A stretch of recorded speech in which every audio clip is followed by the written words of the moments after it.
Hi guys, my name is Annabelle from Horizon Cosplay, and today we're going to be looking at how I package my vintage patterns ready for sale. Now, as many of you may know, I have my own little Etsy shop. The link will be in the description down below, where I sell a variety of 3D prints, cosplay accessories and patterns. And recently I acquired 101 vintage dress patterns, which you'll be able to see in the video here. Now, I have put a lot of these patterns up for sale already, but I still have one box left to do. So today we're going to be taking a look at how I package these ready to post out. So the pattern we're going to be doing today is Weldon's 8188, which is the last Weldon's pattern I have to do. I have arranged all these in alphabetical and numerical order to make it easy for me to file them in my own system so that when they do sell it's easy to find. And this one has 10 pattern pieces. Now I'm going to place the box back here and we'll open it up. Now the first thing I do when looking at the patterns is, because of how Etsy is, I can't really make a new listing without adding a photo, and if I didn't add a photo it would just get super confusing, so I just get an old notebook and a pen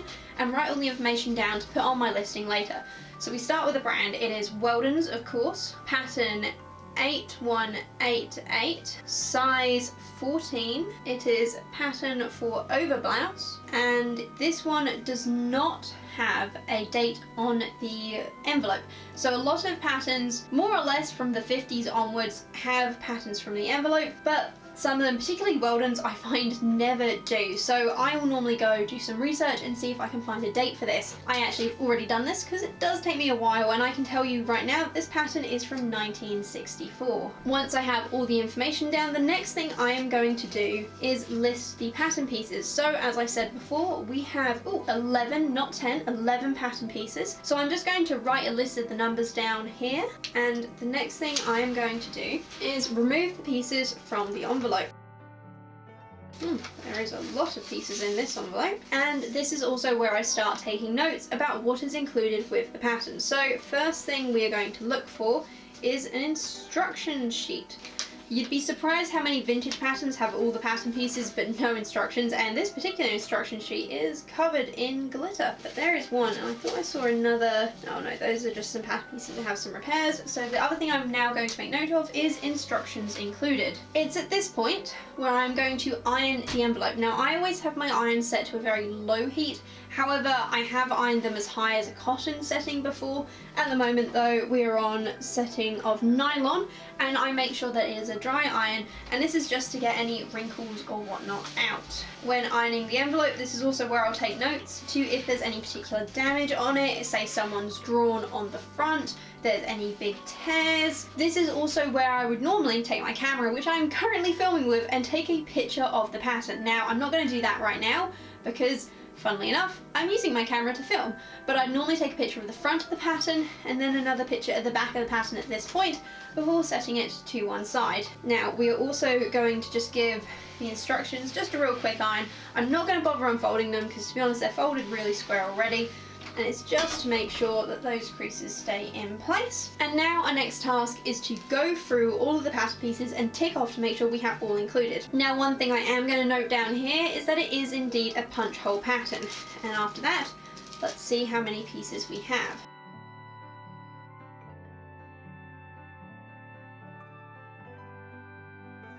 Now, one thing I found, which is incredibly common with the Weldon's punch hole patterns in particular, is that often you'll get pieces that just don't have a number on. So what I do is I just pile them up separately to the ones that do have numbers on, and then I look at the pattern shapes on the back of the envelope afterwards and tick them off to make sure that we do indeed have everything.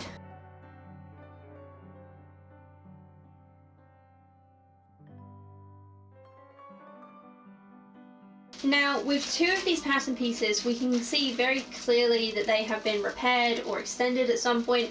And to be honest, I'm not going to do anything about this except just make a note of it and make sure that it is included on the information of the listing. Occasionally, if they are actually torn or in pieces, which happens a lot, I actually use some document repair tape just to fix the holes basically. I do try and trim the tape alongside where the pattern piece would naturally end if possible, but I've just found that I'd rather not fold something that has a big tear in it, and this is a safe bet for helping preserve it for future use. Okay, so now all that's done, we have 2 pattern pieces that do not have numbers on, but we also only have 2 pattern pieces missing from our tick list, which is number 2 and 3. Now if I get the envelope and I look on the back to see it, I can also see very clearly that pattern pieces number 2 and 3 are the 2 pieces that I have here that are not labelled, so I'm happy to take those off and include this pattern as having all of its pieces and therefore ready to sell and be put up on the Etsy shop. Though it wasn't something I did to start with, these days if a pattern is missing any pieces, I actually put it to one side in a separate box, which I'm basically saving just to use for market stalls.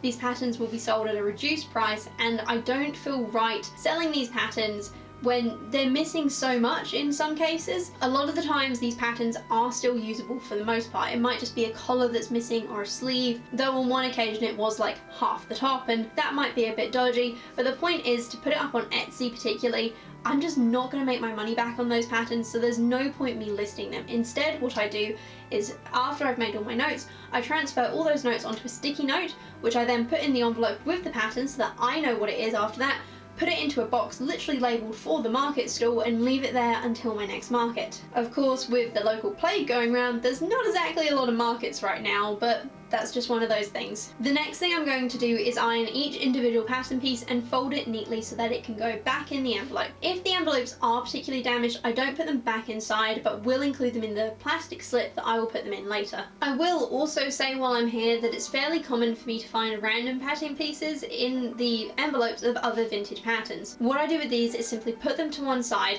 making sure that they are all clearly labelled if I know which pattern they come from, and that way in the future if I get that pattern, I'm actually able to replace those pattern pieces that may or may not be missing. So far this has come in handy several times where I found a pattern piece in one envelope that's been missing from another and therefore have a full pattern to sell. It's really nice, and at some point maybe all of these lost pattern pieces will just get sold on eBay or something just as random vintage pattern pieces, but for now at least they're pretty good.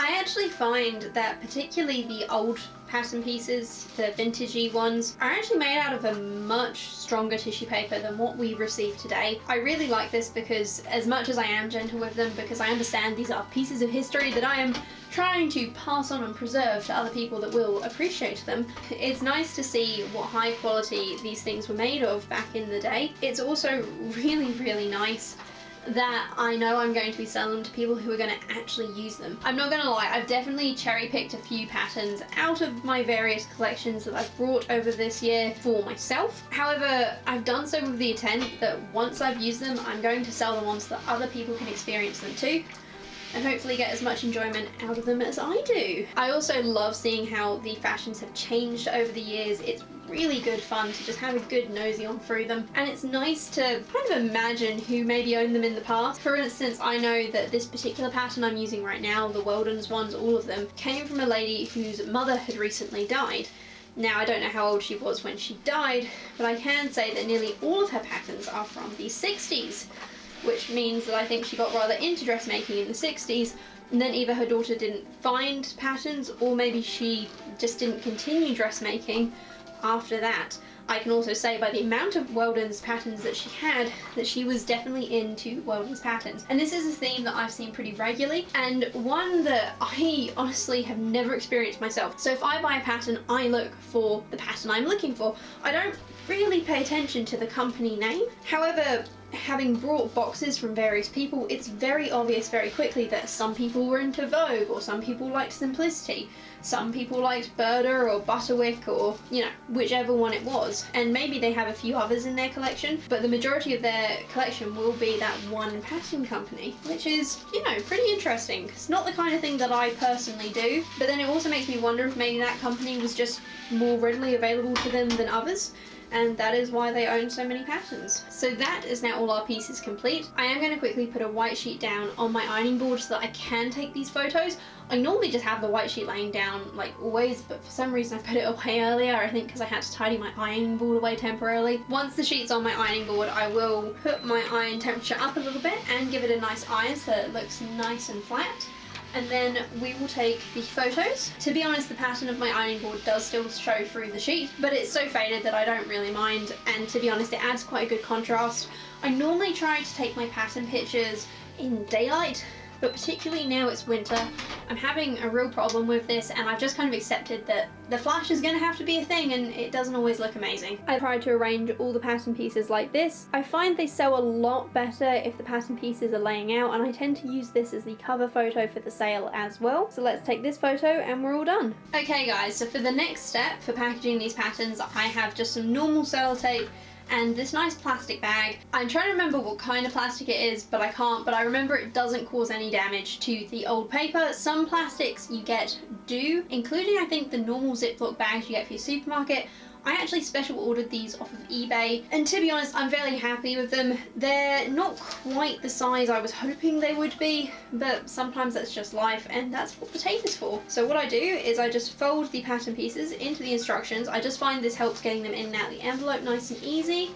I'm going to put them back in the envelope. Pattern envelope is meant to hold pattern pieces, and if it isn't damaged, then it may as well have them back in. Then what I'm going to do is open up the plastic envelope and put it in here. This plastic envelope, one, helps prevent damage in transport. It means water won't get in there if the envelope that it's traveling in gets damp. And two, it makes it a lot easier to store. So we're just gonna get some normal tape, fold the top over and tape that down.